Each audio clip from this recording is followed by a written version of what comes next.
नमस्कार दोस्तों, आज आपका बहुत बहुत स्वागत है हमारे इस यूट्यूब चैनल पे। तो चैनल पे नए हैं तो चैनल को लाइक, सब्सक्राइब और शेयर करो। इसके साथ ही बेल आइकन का बटन दबा दीजिए ताकि आपको रेगुलर नोटिफिकेशन मिल सके। तो आज की इस वीडियो में बहुत ही इंटरेस्टिंग और शानदार टॉपिक पढ़ेंगे, संस्कृति। ये जो सांस्कृतिक है, विविधता की चुनौतियाँ, इसके बारे में पढ़ेंगे।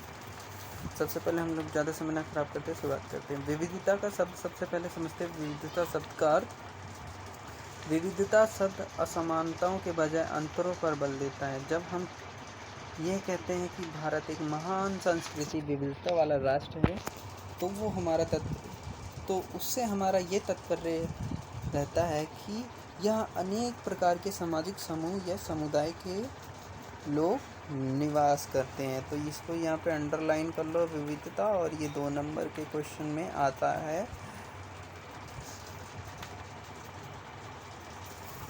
भारत में सांस्कृतिक विविधता की झलक। भारत में विभिन्न प्रदेशों में भाषा, रहन सहन, खान पान, वेशभूषा, प्रथा, परंपरा, लोकगीत, गाथा, विवाह प्रणाली, जीवन संस्कार, कला, संगीत तथा नृत्य में भी हमें अनेक रोचक व आकर्षक भेद देखने को मिलते हैं। भारतीय राष्ट्रीय, राज्य, सामाजिक तथा सांस्कृतिक दृष्टि से विश्व में सर्वाधिक विविधतापूर्ण देशों में से एक है। जनसंख्या की दृष्टि से विश्व भर में इसका स्थान दूसरा है। यहाँ के 1 अरब से ज़्यादा लोग कुल मिलाकर लगभग 1632 भिन्न भिन्न भाषाएं और बोलियां बोलते हैं। 18 भाषाओं को संविधान की 8वीं अनुसूची में स्थान दिया गया है। 80% से अधिक आबादी हिंदुओं की है। लगभग 13.4% आबादी मुसलमानों की है। 2.3% ईसाई, 1.9% सिख, 0.8% बौद्ध, 0.4% जैन है। संविधान में ये घोषणा की गई कि भारत एक धर्मनिरपेक्ष राज्य होगा। सांस्कृतिक विविधता में से संप्रदाय, जातिवाद, क्षेत्रवाद, भाषावाद आदि पनपते हैं। एक समुदाय दूसरे समुदाय को नीचा दिखाता है। जैसे नदियों के जल, सरकारी नौकरियां, अनुदानों के बंटवारे को लेकर खींचतान शुरू हो जाती है। रंग भेद, रंग के आधार पर भेदभाव, जैसे गोरा या काला। सामुदायिक पहचान का महत्व। हमारा समुदाय हमें भाषा, मातृभाषा और सांस्कृतिक मूल्य प्रदान करता है, जिनके माध्यम से हम विश्व को समझते हैं। ये हमारी स्वयं की पहचान को भी सहारा देता है। सामुदायिक पहचान जन्म तथा अपनेपन पर आधारित है, न कि किसी उपलब्धि के आधार पर। हम क्या हैं, इस भाव की द्योतक है, न कि हम क्या बन गए हैं। संभवतः इस आकस्मिक शर्त सहित अथवा लगभग अनिवार्य तरीके से संबंधित होने के कारण ही हम अक्सर अपनी सामुदायिक पहचान से भावनात्मक रूप से इतना गहरे जुड़े होते हैं कि सामुदायिक संबंधों, परिवार, नातेदारी, जाति, जनजातीयता, भाषा, क्षेत्र या धर्म के बढ़ते हुए धर्म को परस्पर व्यापी दायरे ही हमारी दुनिया को सतर्कता प्रदान करते हैं और हमें पहचान प्रदान करते हैं कि हम कौन हैं। राष्ट्र की व्याख्या करना सरल है और परिभाषित करना कठिन क्यों? आइए हम लोग इसके बारे में पढ़ते हैं।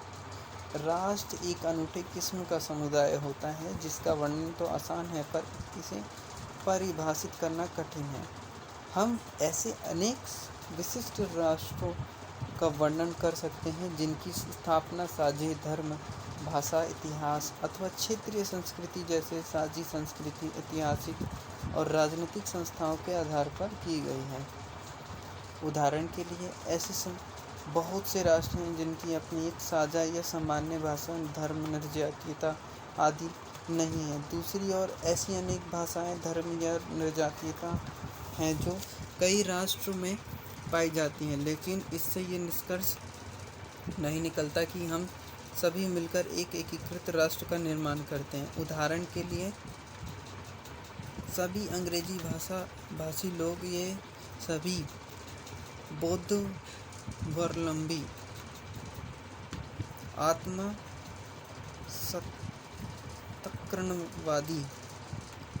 एकीकरणवादी रणनीतियाँ एकल राष्ट्रीय पहचान स्थापित करने की कोशिश करती हैं, जैसे संपूर्ण शक्ति को ऐसे मंचों में केंद्रित करना जहां प्रभावशाली समूह बहुसंख्यक हो और स्थानीय या अल्पसंख्यक समूहों की स्वायत्तता को मिटाना। प्रभावशाली समूह की परंपरा पर आधारित एक एकीकृत कानून एवं न्याय व्यवस्था को थोपना और अन्य समूहों द्वारा प्रयुक्त वैकल्पिक व्यवस्था को खत्म कर देना। प्रभावशाली समूह की भाषा को ही एकमात्र राजकीय राष्ट्रभाषा के रूप में अपनाना और उसके प्रयोग को सभी सार्वजनिक संस्थाओं में अनिवार्य बना देना। प्रभावशाली समूह की भाषा और संस्कृति को राष्ट्रीय संस्थाओं के जरिए, जिनमें राज्य नियंत्रित जनसंपर्क के माध्यम और शैक्षणिक संस्थाएं शामिल हैं, इनको क्या करना है, बढ़ावा देना है। प्रभावशाली समूह के इतिहास, शूरवीरों और संस्कृति को सम्मान प्रदान करने वाले राज्य प्रतीकों को अपना राष्ट्रीय पर्व, छुट्टी या सड़कें आदि के नाम निर्धारित करते समय भी इन्हीं बातों का ध्यान रखना। अल्पसंख्यक समूहों और देशज लोगों से ज़मीनें, जंगल एवं मत्स्य क्षेत्र छीनकर उन्हें राष्ट्रीय संसाधन घोषित कर देना। भारतीय संदर्भ में क्षेत्रवाद। भारत में क्षेत्रवाद भारत की भाषाओं, संस्कृतियों, जनजातियों और धर्मों की विविधता के कारण पाया जाता है। इसे विशेष पहचान चिह्नकों के भौगोलिक संकेंद्रण के कारण भी प्रोत्साहन मिलता है और भी क्षेत्रीय वंचन का भाव अग्नि में घी का काम करना है। भारतीय संघवाद इन क्षेत्रीय भावुकताओं को समायोजित करने वाला एक साधन है। क्षेत्रवाद भाषा पर आधारित है, जैसे पुराना बम्बई राज्य मराठी, गुजराती, कन्नड़ एवं कोंकणी बोलने वाले लोगों को बहुभाषी राज्य था। मद्रास राज्य तमिल, तेलुगु, कन्नड़ में मलयालम बोलने वाले लोगों से बना था। क्षेत्रवाद धर्म पर आधारित है। क्षेत्रवाद जनजातीय पहचान पर भी आधारित है, जो सन 2000 में छत्तीसगढ़, झारखंड, उत्तराखंड जनजातीय पहचान पर आधारित है। इन सब तत्वों के आधार पर विभिन्न क्षेत्रों में तनाव रहता। उदारीकरण के युग में आर्थिक विकास में निजी पूंजी निवेश को अधिक बड़ी भूमिका सौंपी गई है। ऐसा इसलिए होता है क्योंकि निजी निवेशकर्ता आमतौर पर पहले से विकसित ऐसे राज्यों में पूंजी लगाना चाहते हैं जहां सुविधाएं बेहतर हो। अल्पसंख्यक या समाजशास्त्रीय वे समूह जो धर्म जाति को दृष्टि से संख्या में कम हो, जैसे सिख, मुस्लिम, जैन, पारसी, बौद्ध। अल्पसंख्यक समूहों की धारणा को समाजशास्त्र में व्यापक रूप से प्रयोग किया जाता है। सिर्फ एक अल्पसंख्यात्मक विशिष्टता के अलावा और अधिक महत्व है। इसमें आमतौर पर असुविधा या हानि का कुछ भाव निहित है, तथा विशेष अधिकार प्राप्त अल्पसंख्यकों जैसे अत्यंत धनवान लोगों को आमतौर पर अल्पसंख्यक नहीं कहा जा सकता। अल्पसंख्यकों को क्यों संवैधानिक संरक्षण दिया जाना चाहिए? बहुसंख्यक वर्ग के जनसांख्यिकी प्रभुत्व के कारण धार्मिक अथवा सांस्कृतिक अल्पसंख्यकों को विशेष संरक्षण की आवश्यकता होती है। धार्मिक तथा सांस्कृतिक अल्पसंख्यक वर्ग राजनीतिक दृष्टि से कमजोर होते हैं, भले ही उनकी आर्थिक व सामाजिक स्थिति कैसी भी हो, अंततः इन्हें संरक्षण की आवश्यकता होती है। बहुसंख्यक समुदाय राजनीतिक शक्ति को हथिया लेगा और उनकी धार्मिक या सांस्कृतिक संस्थाओं को दबाने के लिए राजतंत्र का दुरुपयोग करेगा और उन्हें अपनी पहचान छोड़ देने के लिए मजबूर कर देगा। अल्पसंख्यक एवं संस्कृति विविधता पर भारतीय संविधान का अनुच्छेद 30 है।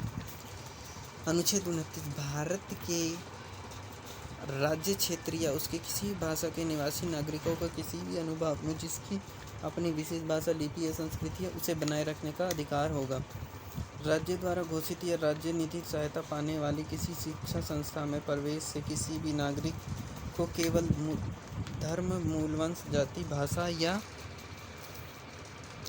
इनमें से किसी के आधार पर वंचित नहीं किया जाएगा। अनुच्छेद 30 आर्टिकल 30 धर्म या भाषा पर आधारित सभी अल्पसंख्यक वर्गों को अपनी रुचि की शिक्षा संस्थाओं की स्थापना और प्रशासन का अधिकार होगा। शिक्षा संस्थाओं को सहायता देने में राज्य किसी शिक्षा संस्थाओं के विरुद्ध इस आधार पर विभेद नहीं करेगा कि ये वह धर्म या भाषा के आधारित किसी अल्पसंख्यक वर्ग के प्रबंध में है। सांप्रदायिकता। रोजमर्रा की भाषा में सांप्रदायिकता का अर्थ है धार्मिक पहचान पर आधारित। ये 2 नंबर के क्वेश्चन में आता है, पूछता है सांप्रदायिकता का अर्थ। तो इसको आशा करूँगा आप इसे नोट डाउन कर लेंगे। रोजमर्रा की भाषा में सांप्रदायिकता का अर्थ धार्मिक पहचान पर आधारित आक्रामक उग्रवाद अपने आप में एक ऐसा अभिवृत्ति है जो अपने समूह को ही वेद या श्रेष्ठ समूह मानती है और अन्य समूह को निम्न, अभेद तथा अथवा विरोध समझती है। सांप्रदायिकता एक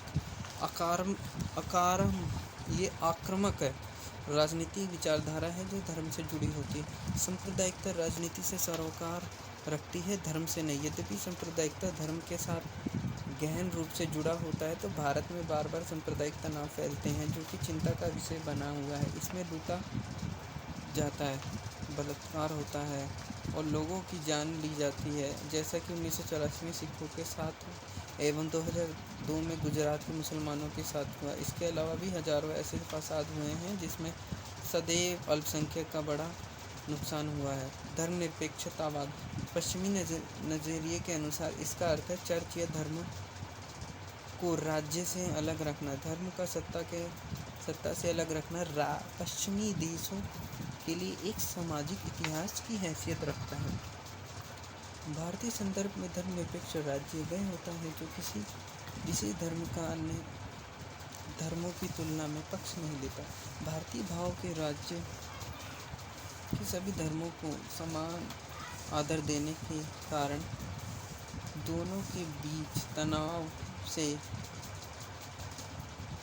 एक तरह की कठिन स्थिति पैदा हो जाती है, पर फैसला धर्म को ध्यान में रखते हुए लिया जाता है। उदाहरण के हर धर्म के त्यौहार पर सरकारी छुट्टी होती है। सत्तावादी राज्य। एक सत्तावादी राज्य लोकतंत्रात्मक राज्य का विपरीत होती है। इसमें लोगों की आवाज़ नहीं सुनी जाती है। जिनके पास शक्ति होती है वे किसी के प्रति उत्तरदायी नहीं होते। सत्तावादी राज्य अक्सर भाषा की स्वतंत्रता, प्रेस की स्वतंत्रता, सत्ता के दुरुपयोग से संरक्षण का अधिकार, विधि कानून की अपेक्षित प्रक्रियाओं का अधिकार जैसे अनेक प्रकार की नागरिक स्वतंत्रताओं को अक्सर सीमित या समाप्त कर देते हैं। भारतीय लोगों को सत्तावादी शासन का थोड़ा अनुभव आपातकाल के दौरान हुआ, जो 1975 से 1977 तक लागू रही थी। संसद को निलंबित कर दिया गया, नागरिक स्वतंत्रता छीन ली गई और राजनीतिक रूप सक्रिय लोग बड़ी संख्या में गिरफ्तार हुए, बिना मुकदमा चलाए जेलों में डाल दिया गया, जैसे कि आपने सुना होगा। जनसंचार के माध्यम से सेंसर व्यवस्था लागू कर दी गई थी। सबसे कुख्यात कार्यक्रम नसबंदी अभियान था। लोगों की शल्य क्रिया के कारण उत्पन्न हुई समस्याओं से मौतें हुई। 1977 में प्रारंभ में चुनाव कराए गए तो लोगों ने बढ़ चढ़कर सत्ताधारी कांग्रेस दल के विरोध में वोट डाले। नागरिक समाज उस समाज कार्य क्षेत्र है जहां व्यक्ति मिलकर सामाजिक मुद्दों पर चर्चा करते हैं, जैसे गैर सरकारी संस्थाएं, राजनीतिक दल, मीडिया, श्रमिक संघ आदि। नागरिक समाज के द्वारा उठाए गए मुद्दे जनजातियों की भूमि की लड़ाई, पर्यावरण की सुरक्षा के उदाहरण हैं। मानवाधिकार और दलितों के हक की लड़ाई मुद्दे, नगरीय शासन के हस्तांतरण, स्त्रियों के प्रति हिंसा और बलात्कार के विरुद्ध अभियान, बांधों के निर्माण अथवा विकास की अन्य परियोजना के कारण स्थापित हुए लोगों का पुनर्वास, गंदी बस्तियां हटाने के विरुद्ध और आवासीय अधिकारों के लिए अभियान, प्राथमिक शिक्षा संबंधी सुधार, दलितों को भूमि का वितरण, राज्य को कामकाज पर नज़र रखने और उससे कानून का पालन करवाना, सूचना अधिकार अधिनियम 2005 लोगों के उत्तर देने के लिए राज्य को बाध्य करना, RTI कहते हैं इसे, राइट टू इंफॉर्मेशन। सूचना अधिकार अधिनियम 2005 में भारतीय संसद द्वारा नियमित एक ऐसा कानून है जिसके तहत भारतीय को जम्मू और कश्मीर सरकारी अभिलेखों तक पहुंचने का अधिकार दिया गया। कोई भी व्यक्ति किसी भी सार्वजनिक प्राधिकरण से सूचना के लिए अवरोध कर सकता है और प्राधिकरण से यह आशा की जाती है कि वह शीघ्रता से यानी 30 दिनों के भीतर उसे उत्तर देगा। तो दोस्तों, ये जो RTI एक्ट है 2005 में आया था, इसको ध्यानपूर्वक नोट डाउन करेंगे और इसे समझेंगे, क्योंकि आने वाले एग्ज़ाम में बहुत बार पूछा जाता है कि RTI एक्ट सूचना का अधिकार, जिसे हम लोग राइट टू इन्फॉर्मेशन के भी नाम से जानते हैं, कब आया? तो 2005 में आया। कब आया? 2005 में आया। आशा करता हूँ मेरी ये वीडियो पसंद आई होगी। इसके साथ ही नेक्स्ट वीडियो मिलेंगे नेक्स्ट टॉपिक के साथ। तब तक के लिए जय हिंद, जय भारत।